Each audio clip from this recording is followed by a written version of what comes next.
प्रश्न 17। दो रेखाओं को कोई तिर्यक रेखा इस प्रकार प्रतिच्छेद करती है कि संगत कोणों के एक युग्म के कोण समद्विभाजक समानांतर हैं। सिद्ध करें कि वे रेखाएं समानांतर हैं। तो प्रश्न 17 का पहले चित्र बना लेते हैं, जैसे कह रहा है प्रश्न में उसी तरह का। तो कह रहा है कि दो रेखाओं को कोई तिर्यक रेखा, मान लीजिए ये दो रेखा है, इसको कोई तिर्यक रेखा इस तरह से प्रतिच्छेद कर रहा है, ठीक है। तो कह रहा है कि दो रेखाओं को कोई तिर्यक रेखा इस प्रकार प्रतिच्छेद करती है कि संगत कोणों के युग्म के कोण समद्विभाजक समानांतर है। तो देखिए, मान लीजिए ये है ये ए बी रेखा है, ये है सी डी, ठीक है, ए बी सी डी, और यहाँ पे है एफ, यहाँ पे है ई, ठीक है, यहाँ पे है जी, यहाँ पे है एच, और अब कह रहा है कि संगत कोणों के एक युग्म के कोण। तो देखिए, संगत कोणों के एक युग्म के कोण समद्विभाजक समानांतर हैं। तो प्रश्न में कह रहा है कि संगत कोणों के एक युग्म। तो देखिए, यहाँ पे अगर मान लीजिए कि ए बी और सी डी समानांतर होता और ई एफ तिर्यक रेखा होता, तो संगत कोण कौन कौन होगा यहाँ पे? एक ये देखिए ई जी बी, ठीक है, और एक ये कोण होता संगत कोण का युग्म ये और ये होता, ठीक है, कोण ई जी बी और कोण जी एच डी। तो ये दोनों क्या होता संगत कोण, अगर ए बी और सी डी समानांतर होता तो यहाँ पे ए बी और सी डी को समानांतर ही सिद्ध करना है, ठीक है। लेकिन कह रहा है कि संगत कोणों के युग्म के कोण समद्विभाजक समानांतर है। तो यहाँ पे दिया हुआ है कि संगत कोणों के एक युग्म के कोण समद्विभाजक, यानी इसका यहाँ पे जो कोण दिया हुआ है समद्विभाजक भी है और समानांतर भी है।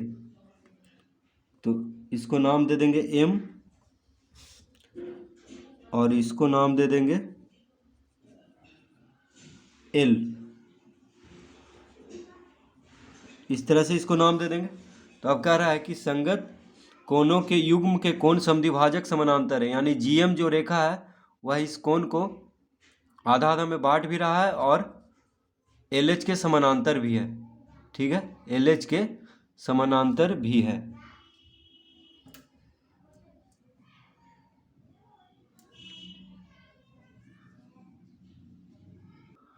तो यहाँ पे लिखेंगे, यहाँ जीएम समानांतर है एचएल के, ठीक है, ये दिया हुआ है। जीएम जो है किसके समानांतर है? एचएल के। तो क्या होगा? तो जब समानांतर है, देखिए जीएम समानांतर एचएल के और एक तिर्यक रेखा ई एफ इसको प्रतिच्छेद कर रहा है, मान लीजिए इसको और पीछे बढ़ाएं तो ये इसको एक तिर्यक रेखा ई और एफ, तिर्यक रेखा ई एफ इसको प्रतिच्छेद कर रहा है। तो संगत कोण बराबर होगा कोण ई जी एम बराबर कोण जी एच एल, ठीक है। देखिए, ये कोण और ये कोण बराबर होगा क्योंकि ये दोनों समानांतर है, दिया हुआ है प्रश्न में। और यहाँ पे एक रेखा है जो है वो दोनों को प्रतिच्छेद कर रहा है, ठीक है, एच पे और जी पे। तो संगत कोण बराबर होगा, तो लिखेंगे यहाँ जी एम समानांतर एच एल, अतः कोण ई जी एम बराबर कोण जी एच एल संगत कोण।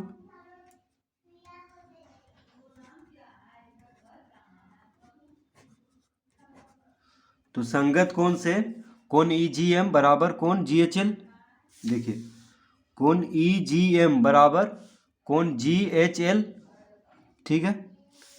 तो ये बराबर हो गया,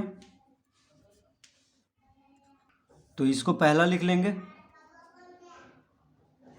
ठीक है, इसको हम पहला लिख लेंगे। अब यहाँ पे लिखेंगे जीएम रेखा कोण ई जी बी ईजीबी, जीएम रेखा कोण ईजीबी का समद्विभाजक है।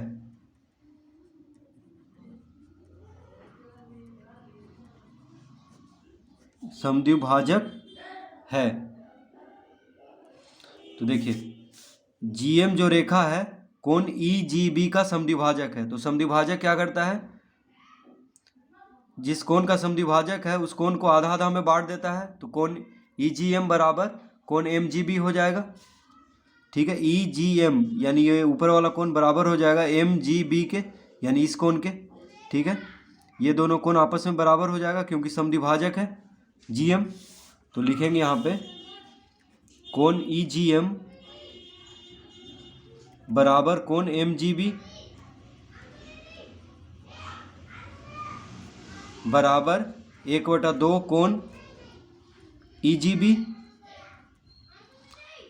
यानी ये आपस में तो बराबर होगा ही, और किसके बराबर होगा, तो कोण ईजीबी के आधा के बराबर, क्योंकि कोण ईजीबी का समद्विभाजक है। देखिए कोण ईजीबी यानी इस पूरा का समद्विभाजक है जीएम, तो ये दोनों तो बराबर होगा ही आपस में, और कोण ईजीबी के आधा के भी बराबर हो क्योंकि आधा आधा बांट दे रहा है इस कोण को। तो इस तरह लिख लेंगे। अब देखिए इसको लिख लेंगे दूसरा। ठीक है, इसको क्या लिख लेंगे, दूसरा। अब यहाँ पे लिखेंगे एचएल, एचएल रेखा, एचएल रेखा कोण जीएचडी के समद्विभाजक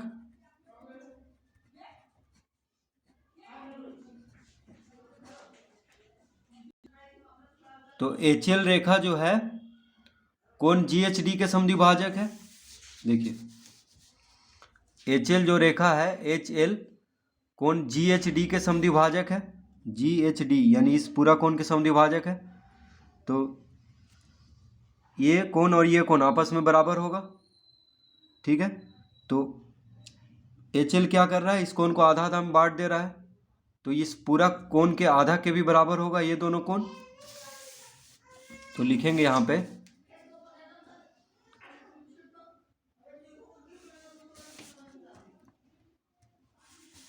अतः कोण जीएचएल बराबर कोण एलएचडी बराबर 1/2 कोण जीएचडी। ठीक है, यानी आपस में भी बराबर होगा, समद्विभाजक है तो कोण जीएचडी को दो भाग में बांट दे रहा है एचएल रेखा। तो कोण जीएचएल बराबर कोण एलएचडी बराबर 1/2 कोण जीएचडी, यानी कोण जीएचडी के आधा के बराबर होगा ये दोनों, यानी आपस में भी बराबर होगा और आधा के भी बराबर होगा। ठीक है, तो इसको तीसरा लिख लेंगे। तीसरा इसको तीसरा लिख लेंगे। तो अब लिखेंगे पहला कॉमा दूसरा और तीसरा से, पहला दूसरा और तीसरा से कोण ईजीएम, ईजीएम जोड़ कोण एमजीबी बराबर कोण जीएचएल जोड़ कोण एलएचडी। देखिए तो पहला कोण ईजीएम बराबर कोण जीएचएल, ठीक है, ये संगत कोण था। दूसरा क्या लिए थे, कोण ईजीएम बराबर कोण एमजीबी बराबर 1/2 कोण ईजीबी, और तीसरा हो गया कोण जीएचएल बराबर कोण एलएचडी बराबर 1/2 कोण जीएचडी। ये हो गया तीसरा। तो पहला दूसरा और तीसरा से क्या हो जाएगा, देखिए चित्र में समझ में आएगा।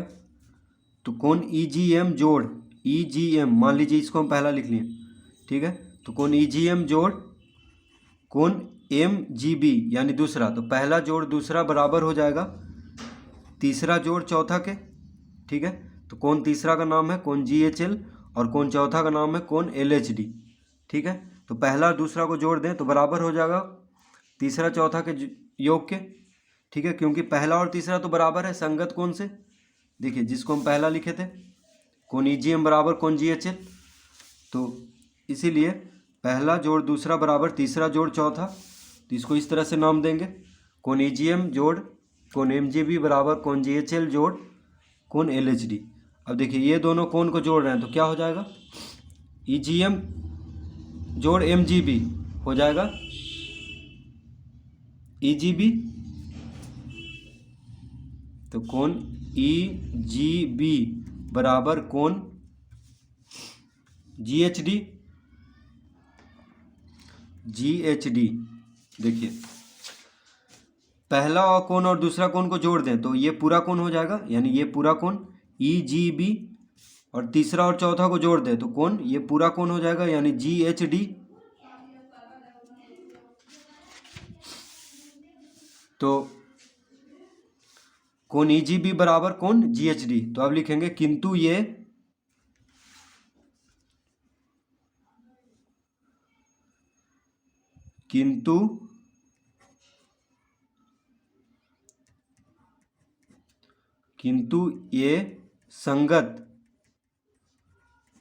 संगत कोण